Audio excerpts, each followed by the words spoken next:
Professor Stefan, your pioneering work established the core principles of travel medicine.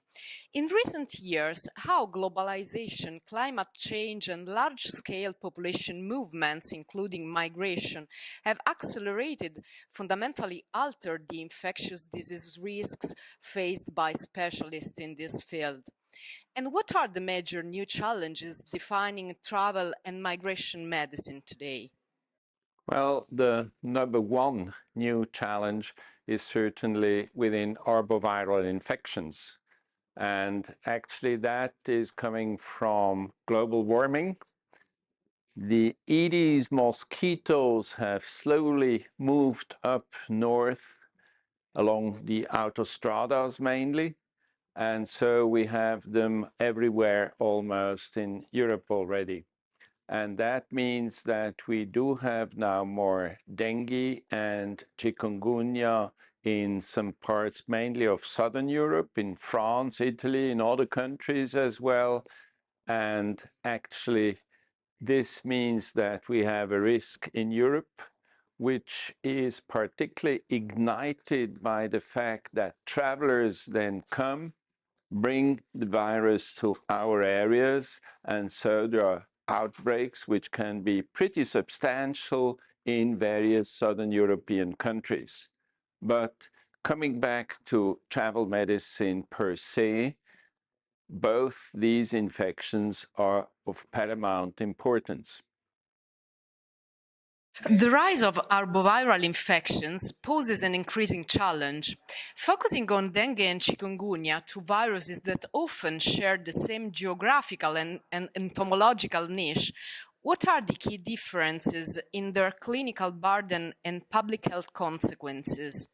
Why is the effective surveillance and control of their common vector, Aedes, now more critical than ever for both local and international communities? Well, in the past, we were just able to tell the future travelers, keep away the mosquitoes, not only during the night because of the risk of malaria, but 24/7, all day long, particularly because the Aedes mosquitoes are active during daytime. Now, with respect to the impact of these two infections, dengue and chikungunya, I realize there is often a misconception that people believe that it is mild, and actually in several textbooks it's listed as mild, and this is not the case.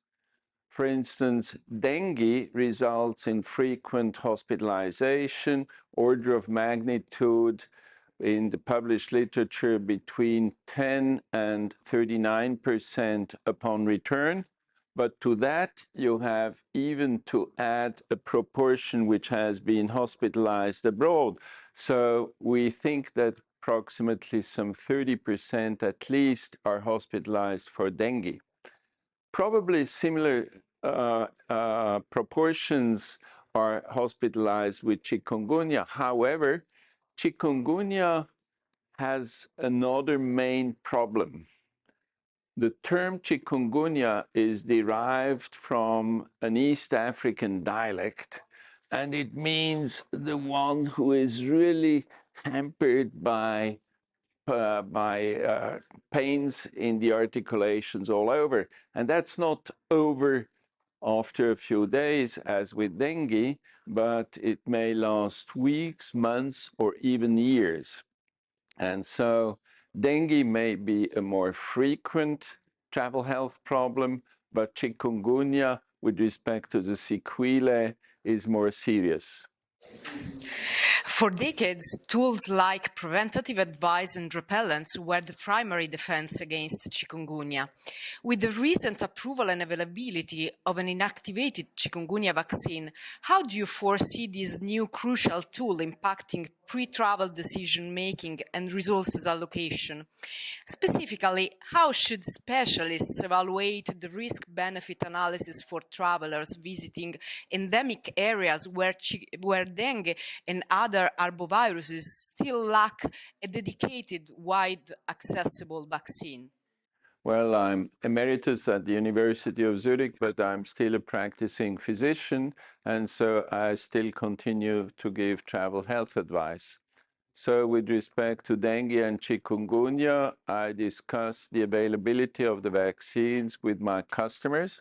They are not patients, they are healthy, so they are customers. And with respect to dengue, I show the dengue vaccine, I show the pros and cons with respect to limited effectiveness, potential, but purely theoretical side effects, which may be severe, but the frequent mild side effects. With respect to chikungunya, the situation may be a little easier. We do have a good efficacy, and with the VLP vaccine, the virus-like particle vaccine, we don't have to be afraid of serious side effects.